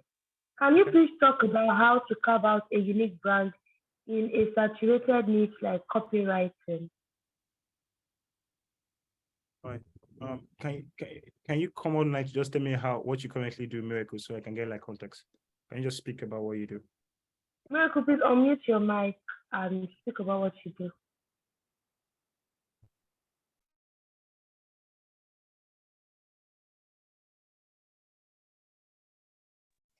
Okay. Hello, everyone. Can you hear me, please? Yeah, we can hear you. Hi, Miracle. Okay. Yeah. So currently, I'm a direct response copywriter, and I'm actually trying to build a brand on LinkedIn and all my social media platforms. Okay. What do you write about? Have you Yeah. decided like? Okay. I help course creators and high ticket coaches with writing sales copy, landing page copy, and the likes. Fantastic. That's a good thing. So as you're speaking, I just went online and found out as a fintech. Look, currently I am a copywriter. And so Yeah. a lot of jobs in your space, just to get like contact, just to speak on that. But what I think you're asking me is you don't want to just get another job. You want to be like I want to build a brand. Exactly, a brand around that. And so one of the things I would ask you to, I don't know how heavy your social media presence is I need you to be consistent with LinkedIn and the kind of people you follow. That's the first thing you want to do. I need you to change. I don't know your profile picture. I don't know your header. I need you to change it and change your LinkedIn account into a creator or a creator page and start sharing content. So what does that do? It makes your account like an Instagram, so people can follow you and stuff like that. More importantly, it makes you an influencer in that space. But more importantly, I need you to be consistent about writing, about copywriting. And so I want it to be very particular that every content you put out there, it's about copywriting. The kind of value you're writing. It's about the area in copywriting you want to. And I want you, this is my personal bias, so I'm going to refuse it on you. I want you to lean towards tech. Because in Nigeria, the return, I wish someone told me earlier, the returns is heavy. So copywriting you can do yes for your HNI clients and all of that. But more importantly, I want you to lean for tech. I want you to research on what are the needs. I know that like there's a lot of need for product marketing. Maybe you're going to infuse it outside of copywriting to product marketing, because nobody hires like a copywriter most of the time on a full-time gig. They put it like a contract gig. So if you can layer like after sales service, like it's more of product marketing. I can help you write a copy, but we go beyond copywriting. We help you with infusing into your software product. We can help you market your software product. It does make you build your brand with working with a friend as a product marketer, or you learning how to do growth. It's called growth, product growth. So how you can grow, how you can get through your copies, people can land in revenue, and also learn to brag. If you've written copies that land like 100 million naira deals, brag about it. You must learn to brag. That's why I found out that even me, I was guilty about that. You must learn to brag. People that do this they are not as smart as they don't have this level of intelligence you have, but they have 10 times the confidence you do not have. Learn to brag about no matter how little your wins are. Brag about it, overblow it, blow your trumpet. Nobody will do it for you. If you don't do it yourself, nobody will do it yourself. So number one, clean up your brand. Number two, target specific niche, preferably tech.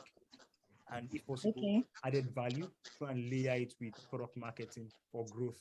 So there are key metrics like first response time and click-through rate, average cost for acquisition of customers. There are particular metrics, but you must speak. If I see a copy on my LinkedIn and I see someone that talks about these metrics, I'll go push for you to get hired. A friend of mine works with Mono, is a fintech, and what does he do? He takes pictures on Instagram. And Abdul is the founder of Mono.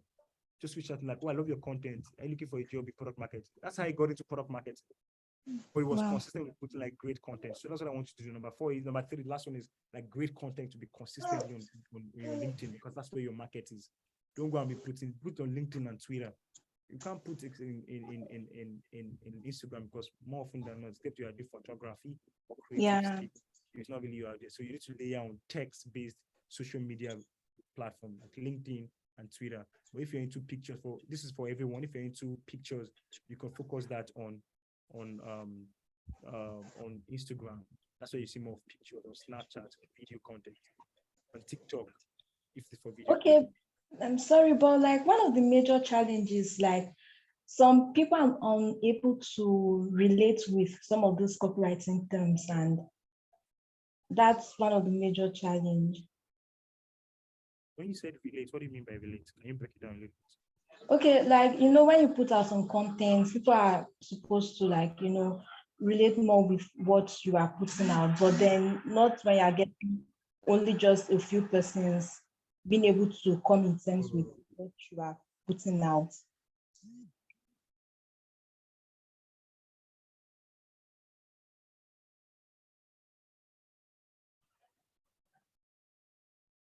Is it relating or engagement?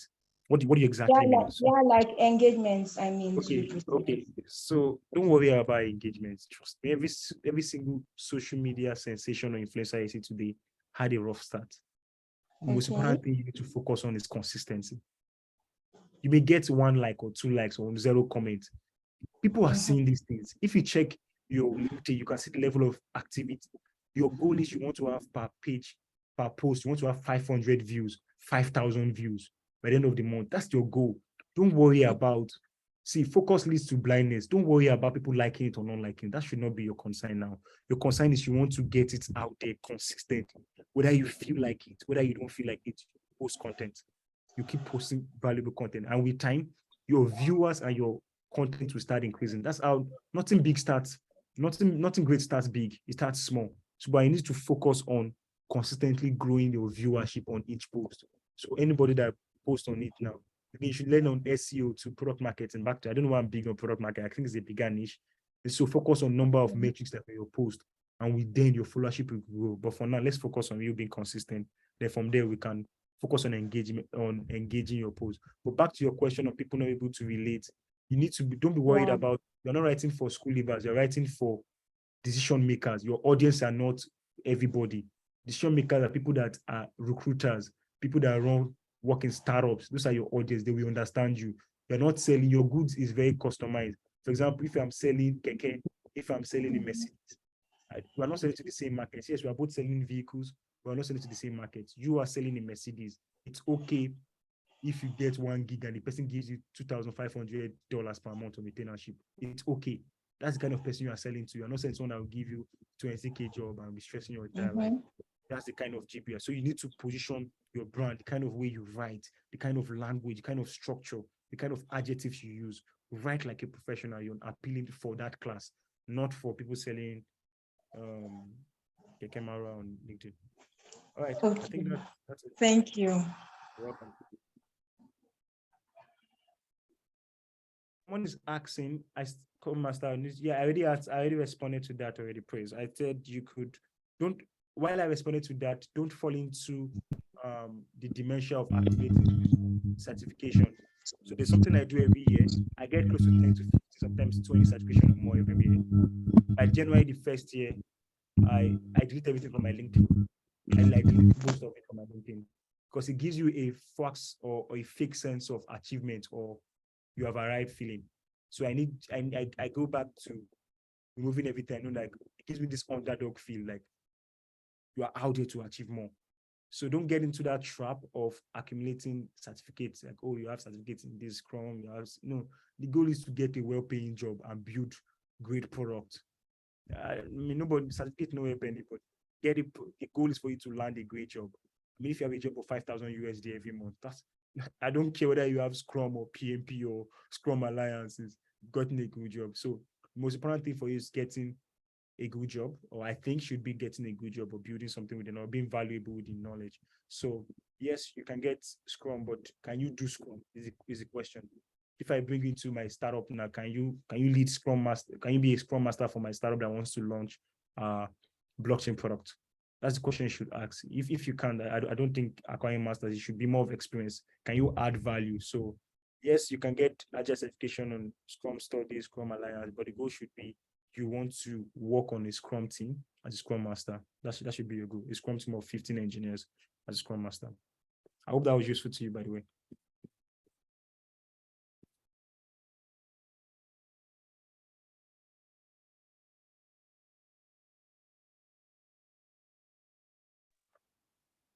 Thank you. I think you've answered all the questions. Somebody gave a response I like. She said, Monica Olafaye said, she's going, after this session, she's going to stop constipation on knowledge. That is not asking or applying on knowledge and information, which is very good. And then she wants to start reading books aggressively. She needs help with this. She has never finished a book in a month before. All right, So cool. I think it's happening actually. All right, for everyone that struggle with book, trust me, I didn't start reading book on development economics or venture cap immediately. It took me at least 10 years. So you won't start reading books on advanced physics or metaphysics or astrophysics. You will start, except you're a badass genius. You're going to start reading motivational books, like start with Why, Simon Sinek, Eat That Frog, all of these motivational books. So my advice for you is start reading what you like. If it's a novel, read something you like. The goal is to read, not to read technical grammar. No, the goal is for you to read, is to grow your mind.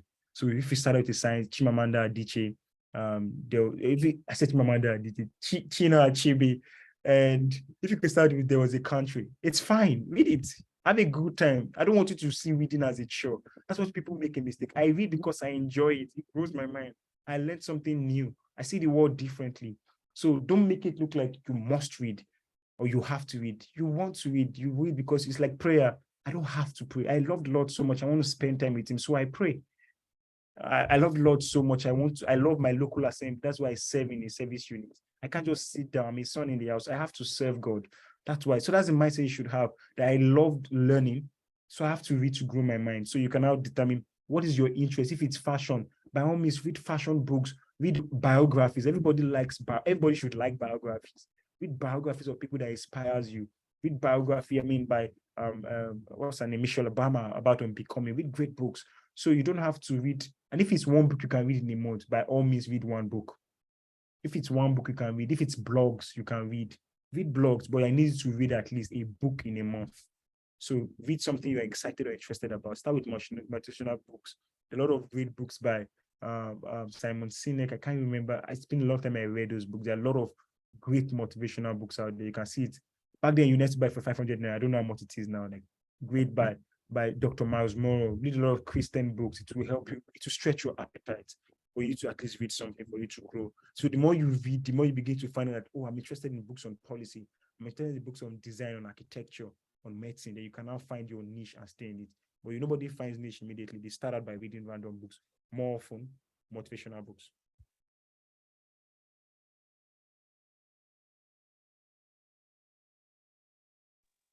All right, thank you so much. Thank you so much, sir. Does anybody else have any other questions before I hand over to the convener to give the vote of thanks? Praise, are you here?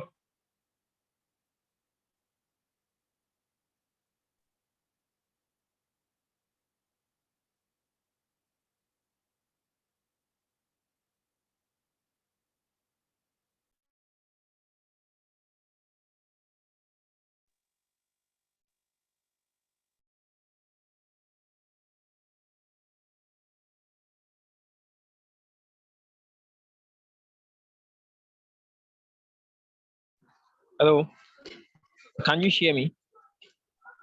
Yes, I can hear you. All right.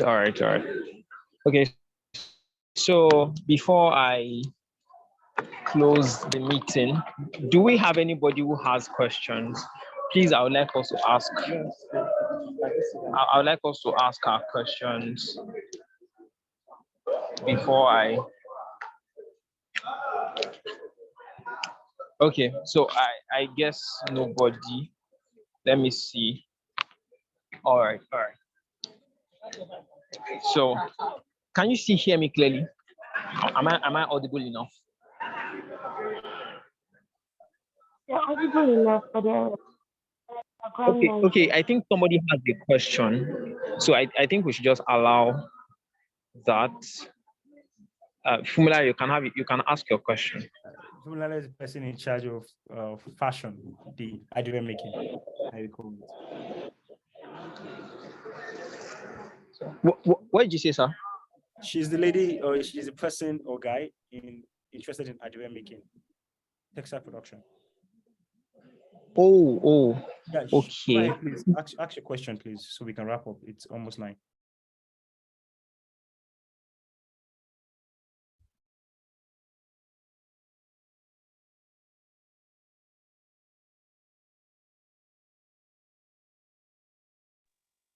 Please, I'm waiting for your question, please. You said you had a question. Do you want to speak or do you want to type it?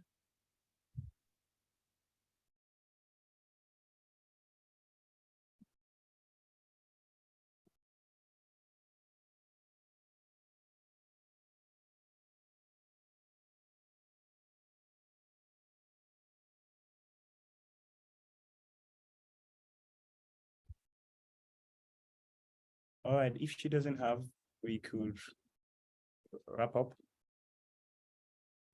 Yes. So can you just come to the vote of thanks? So you can Okay.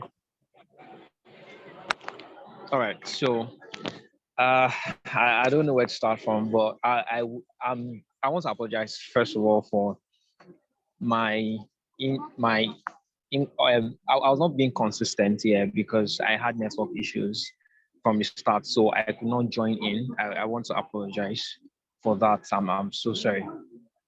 Then I really want to say a big thank you, a massive thank you to Mr. Iyanu Gabriel for honoring our invite. I mean, it means a lot to us that you created, decided to create some time for us despite the late notice. It means so much to us. Thank you so much. I learned so much and I can't wait to jump on the recording once again.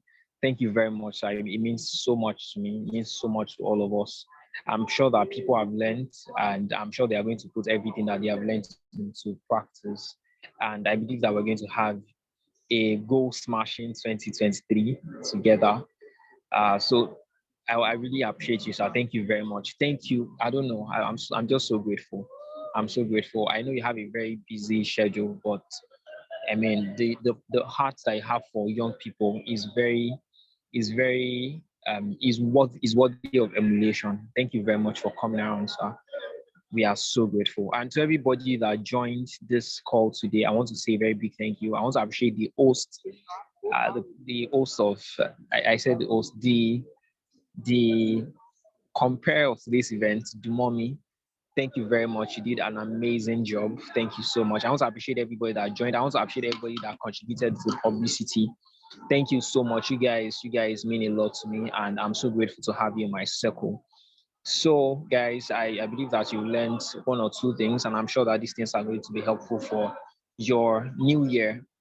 And I'm sure we are going to do amazing stuff together next year. Thank you once again, everybody. It's always a privilege doing this, and I'm excited for what's ahead. Thank you so much.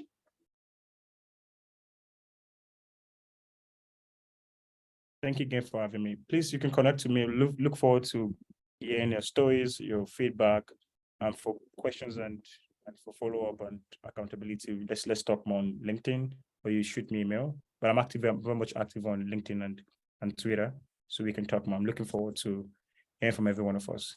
Thank you so much.